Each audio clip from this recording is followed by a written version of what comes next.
Should you file your own taxes or hire a tax professional? Spoiler alert, hire somebody.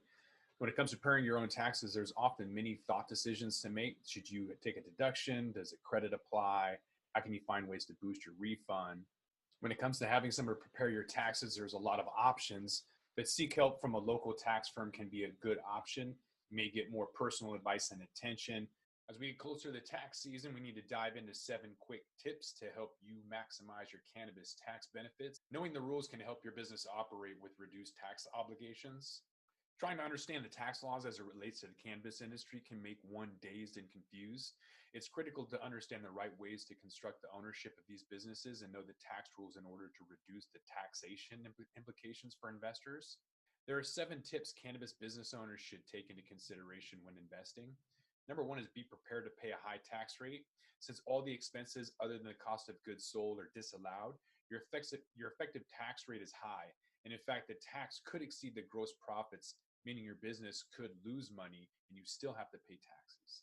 Number two is maximizing your cost of goods sold. An often overlooked component is the addition of Section 263A. This enables a portion of certain costs to be converted into inventory. Number three is understanding how to allocate your expenses for cost of goods sold. Number four, not all entities are the same. Because of the basic rules, C corporations work better tax-wise than partnerships. Number five is to consider a non-traditional business arrangement.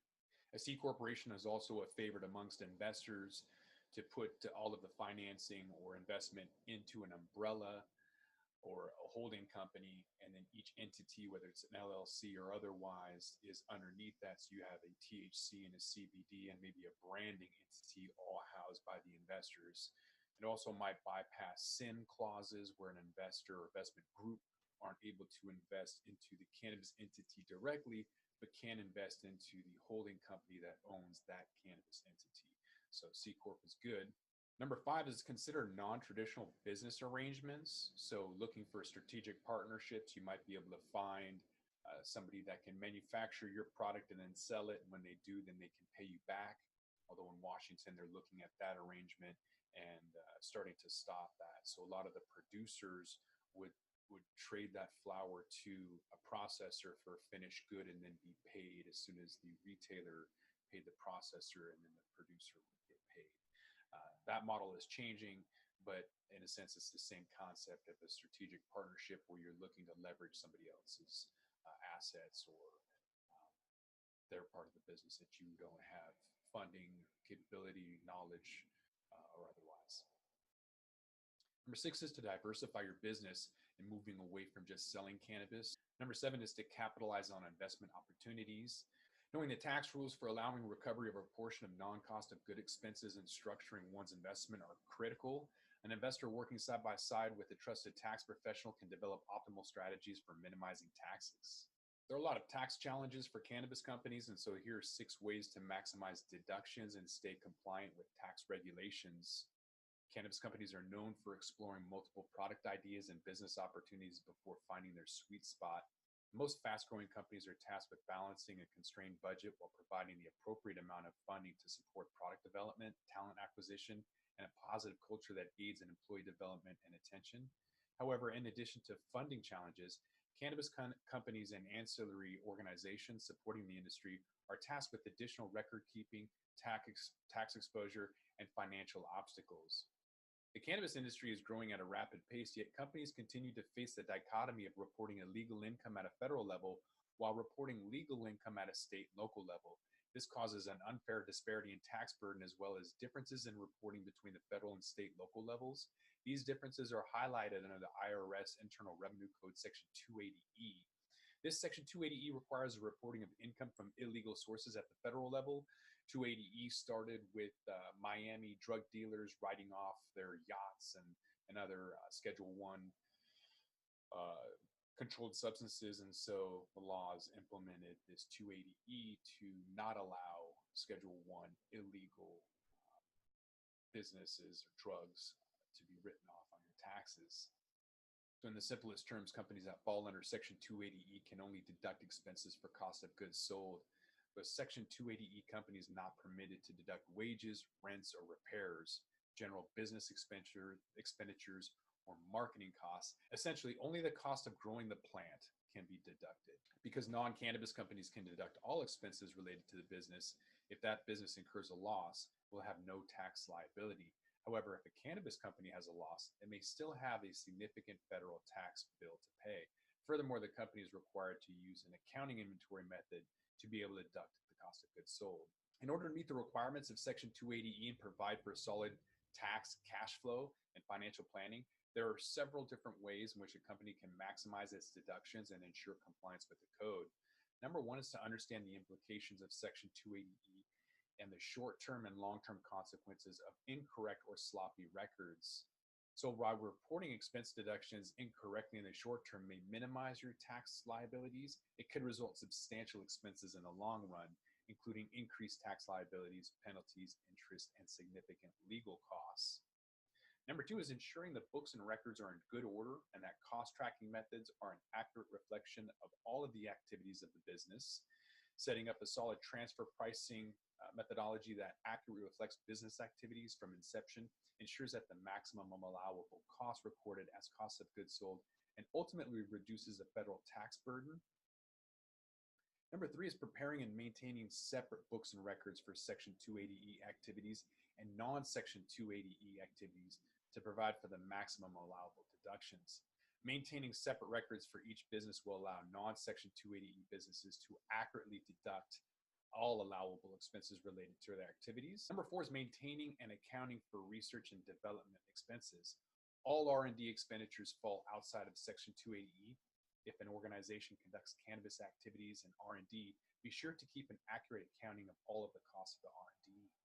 Number five is maintaining all costs associated with cultivation. Most costs around cultivation of the plant are part of cost of goods sold and can be deducted. Number six is make quarterly estimated tax payments throughout the year to reduce the risk of tax penalties incurred and interest accrued when tax returns are due. So even if the company is showing a loss, a potential tax liability must be regularly reviewed to determine the need for an estimated payment. In the event of a tax liabilities are not paid through the tax year, penalties and interest may be assessed. But how do you navigate the tax maze and the impacts of 280E and cost of goods sold? With tax deadlines rapidly approaching, there's a flurry of questions around legal cannabis companies with confusions from the tax code arising from many reasons, and the current tax laws for legal cannabis companies are extremely difficult to navigate. So first, the federal and state laws are very significant. Second, federal law taxes for legal cannabis companies are substantially different than those for non-profit businesses.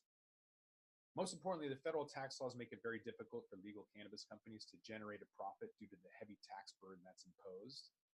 So let's dive into the dreaded 280E. As states legalize cannabis, these companies are treated like other for-profit businesses at a state level. However, the federal level, cannabis companies are still considered illegal. Hence, the dreaded 280E of the federal tax code comes into play. The heart of the Section 280E sets forth the tax code for businesses that are associated with trafficking Schedule 1 or Schedule 2 drugs, according to the Controlled Substances Act. Because cannabis is still a Schedule 1 substance, the state legal cannabis companies must report their income as illegal at the federal level, and it triggers a series of tax rules that must be followed. So reporting under 280E starts with classifying income as illegal on the federal tax return and also disallows the majority of expenses associated with legal cannabis companies. There's confusion over what's disallowed, but simply it means that most businesses have to pay taxes on their net income. However, for legal cannabis companies, only the cost of goods sold are permitted for deduction. However, costs associated with distribution, sale, administration, management, promotion, advertisement, overhead, and support are not allowable. So these include rent, shipping, most employee expenditures, most contractor expenses, legal, management, accounting, overhead, compliance, etc. So for most companies, costs that don't fall into the cost of goods sold comprise a large percentage of the overall cost of the organization.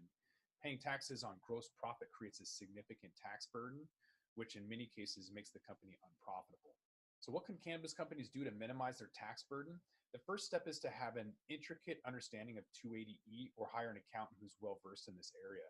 The next step is to keep an accurate and complete financial information. In the event that your deductions are scrutinized, you'll need to not only produce good financial records, but provide a sound basis for what expenses fall into cost of goods sold versus non-cost of goods sold expenditures. Make quarterly tax payment, assist with an annual tax burden to reduce the risk of penalties. And if a legal cannabis company produces multiple products, then an accurate and complete book of records should be kept for each product. Utilize Section 263A of the Internal Revenue Code to allow for indirect expenses to be allocated to cost of goods sold under a defendable allocation methodology. So it's important to work with a knowledgeable accountant to set up that appropriate allocation method. This will allow for the company to allocate a certain percentage of indirect expenses as cost of goods sold, which will help minimize the tax liabilities. Finally, develop a solid system to track expenses by category.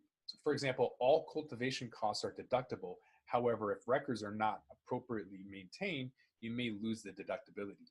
So until there's a shift in the tax law, legal cannabis companies need to continue to follow the strict tax code.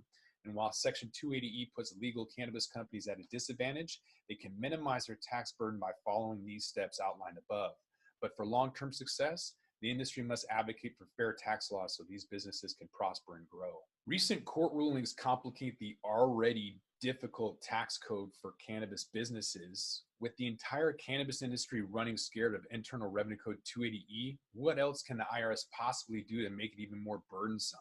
In a recent case, the IRS had made clear its intentions when it comes to dispensaries.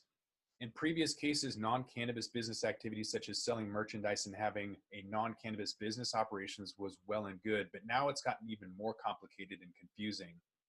In a recent IRS case that was upheld, it was due to an extreme lack of records. The cost of non-cannabis items were disallowed. So in this case, it was based on the plaintiffs applying for a tax refund and being denied because of IRC 280E was once again upheld in court. According to the IRS, simply having a non-cannabis activity is not enough. For example, if you're selling merchandise, the sales activity from those revenues may not be enough in relation to your total gross revenue to be allowed for deductions. So if in the opinion of the IRS it's not enough, then it will be considered a separate activity and the IRS may deny all deductions. Yet the IRS did allow depreciation expenses in this case. So how is it possible? So we're not sure if the IRS would allow Section 179 depreciation or regular depreciation. In either case, it's very peculiar to allow this expense when 280E clearly states it would not be allowed. So in addition, to make things more absurd, if the merchandise you're selling has your logo or brand related information on it, the IRS may consider this advertising and disallow the cost of goods sold for those purchases as well, in addition to any payroll or cost allocated expenses to those sales. So it seems as though the IRS is on a power trip to exert its authority by any means possible. The sad part is the courts have ruled in its favor, which is very disturbing. There are things you can do to help mitigate the hostile surroundings. One of the aspects of trying to win a case against the IRS is to have a complete, accurate set of books. In addition, the activity must be done contemporaneously. If a mass journal entry to the end of the year is stuck in QuickBooks, you're in trouble. So more than 95% of the businesses in the industry perform incorrect, poor accounting because of the work isn't done by an accounting professional or someone who's trained with experience. So because of the complexities of accounting and taxes for the cannabis industry, it's critical to have this work performed by somebody who knows the business.